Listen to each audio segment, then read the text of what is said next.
Alright, we got a very nice cat-eye Chevy. I think there's 240 something on the ticker.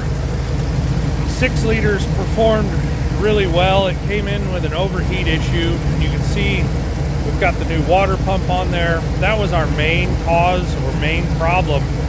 But had we just addressed the water pump, we had several other weak links on it. We've got brand new coolant in it, obviously. It was been leaking out, so it's all been changed. There really wasn't a necessity to do a flush on it, and you can't do a flush when the system's leaking anyway. So brand new water pump, thermostat. This particular heater hose runs down in there, it splits off. You can see one side comes up to feed the bottom of this reservoir here, and I was not happy with that. The other heater hose seems to be fine. This hose was getting spongy. The lower radiator hose down there that I know it's very difficult for me to get a shot of it. That one's new as well. We went with a green agriculture belt. I've had very good luck from Gates with those. The upper radiator hose is new as well. As you disassemble the water pump, that fan clutch in there has to come off anyway. And when you have one that has 240 plus thousand miles on it, that needs to be serviced along with it. There's no sense to put an old damaged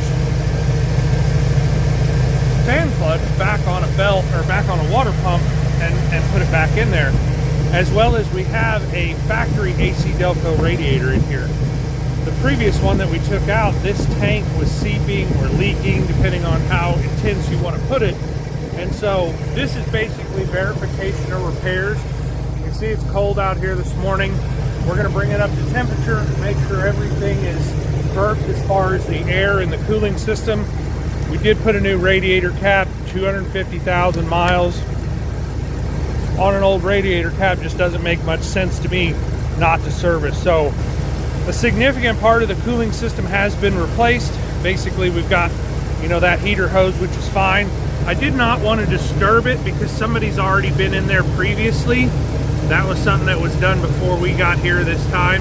And so it's working fine. And I wanted to make sure that we took care of this cooling system and put it back out there. We did a chem test on this one, make sure there was no combustion gas or blowed head gasket due to the overheat, and replaced about 90% of the cooling system on it. So that's kind of where we're at. We're going to take it for a couple of test drives and then we'll put it back out on the road.